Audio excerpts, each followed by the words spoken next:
45 సంవత్సరాలు చరిత్ర కలిగినటువంటి చంద్రబాబు నాయుడు గారి పైన అక్రమమైనటువంటి కేసు పెట్టి, సంబంధం లేనటువంటి కేసు పెట్టి అరెస్టు చేసి 34 రోజులుగా జైల్లో పెట్టిన విషయం ప్రతి ఒక్కరికి తెలుసు. 34 రోజులైనా సరే చంద్రబాబు నాయుడు పైన పెట్టినటువంటి కేసు విషయంలో ఎక్కడ అవినీతి జరిగిందని కానీ, ఎక్కడ ఒక పైసా అవినీతిలో పట్టుబడిందని కానీ ఇంతవరకు ఎక్కడ నిరూపించబడలేదనే విషయం కూడా నేను ఒకసారి గుర్తు చేస్తున్నాను. దీనికి తోడు ఒకసారి గతాన్ని గమనిస్తే, జగన్మోహన్ రెడ్డి అరెస్ట్ అయ్యేటప్పుడు వారి కుటుంబ సభ్యులు తప్ప ఎవరు బయటకు వచ్చినటువంటి సందర్భం లేదు.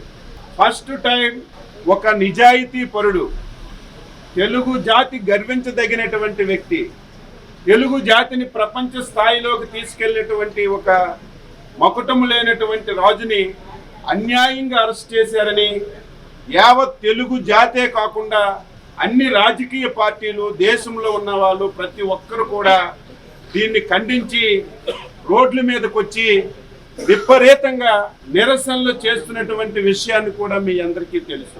ఎప్పుడైతే జగన్మోహన్ రెడ్డి చంద్రబాబు నాయుడిని అక్రమంగా అరెస్ట్ చేశారో, దీనివల్ల తెలుగుదేశం పార్టీ లేకుండా చేయాలని చెప్పి కల కన్నాడు. ఇది బూమ్రాంగ్ అయింది. ప్రతి ఒక్కడు తిడుతున్నాడు. రేపు ఎప్పుడు ఎన్నికొచ్చినా సరే వైసీపీ పార్టీని, జగన్మోహన్ రెడ్డిని ఉరి తీయడానికి ప్రజలు సిద్ధంగా ఉన్నారు కాబట్టే ప్లేట్ ఫిరాయించారు. మొన్నను ఒక సమావేశంలో మాట్లాడుతున్నారు, అయ్యయ్యో చంద్రబాబు నాయుడు అరెస్టు గురించి నాకు తెలియదు, నేను లండన్ వెళ్ళాను, పోలీసులు ఎత్తి లోపల పడేశారని చెప్పి పనికి మాలిన దద్దమ్మ మాటలు మాట్లాడాడు.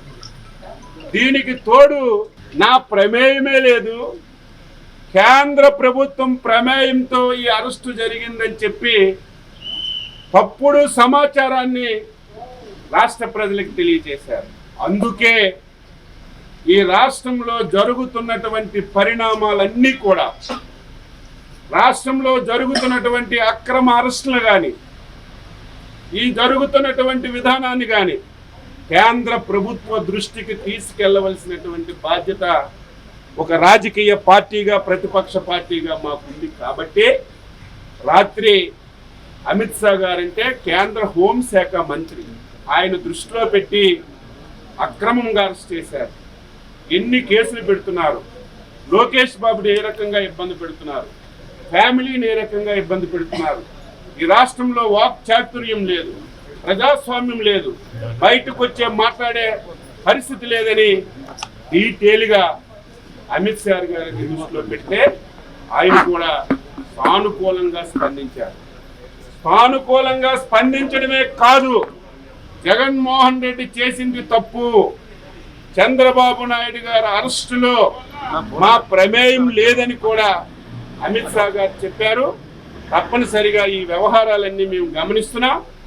మా సపోర్ట్ ఎప్పుడు కూడా న్యాయానికి, ధర్మానికి ఉంటుందని చెప్పి స్పష్టంగా చెప్పారు. అది కేంద్రంలో హోంమంత్రి గారి దృష్టిలో పెట్టాం. ఒక రాజకీయ పార్టీగా మా మీద అక్రమ కేసులు పెట్టినందుకని చెప్పి మీ అందరికీ తెలియజేస్తాం.